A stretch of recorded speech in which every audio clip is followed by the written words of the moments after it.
Mas voltando para a questão da pandemia, eu tenho uma curiosidade que, assim, houve mesmo um boom de aumento de volume de vinho no consumo do lar brasileiro na pandemia, ou isso é uma...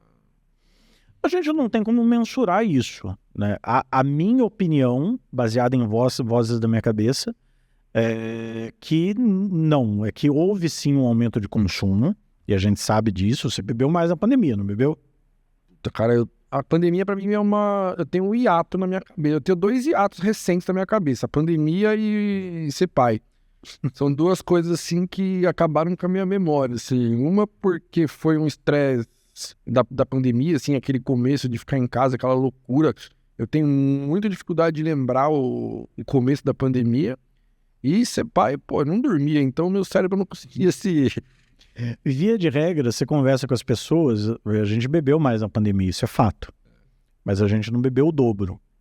E quando você olha os números, o consumo per capita no Brasil na pandemia quase que dobrou. Quase chegou em 4 litros per capita.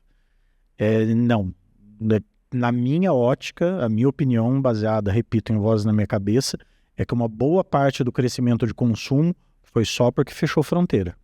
Não, contatinho. Fechou fronteira, parou de vir vinho de contrabando, a gente não tinha mais vinho de contrabando, porque hoje em dia virou uma coisa muito forte esse negócio do vinho do contatinho no WhatsApp, que a gente fala demais nas redes sociais, porque é uma figura que surgiu durante a pandemia.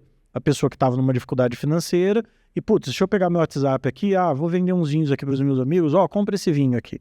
Então essa figura surgiu recentemente, mas já havia um mercado muito forte de contrabando e descaminho de vinho antes.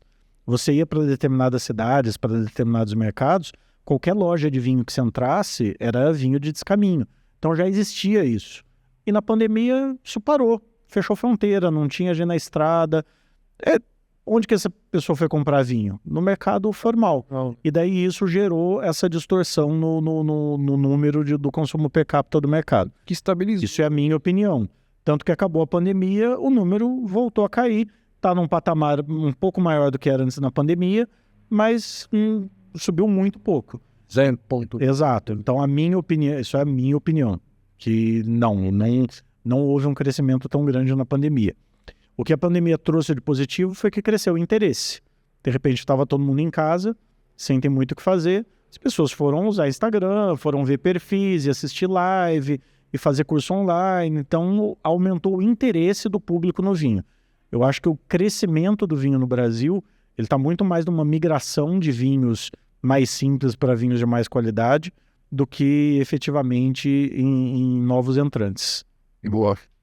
Eu acho que vai muito também da questão de você não sair mais para jantar, para almoçar. Você não acaba não tomando um vinho fora e você acaba trazendo para dentro de casa, né? Sim. Pro seu dia a dia.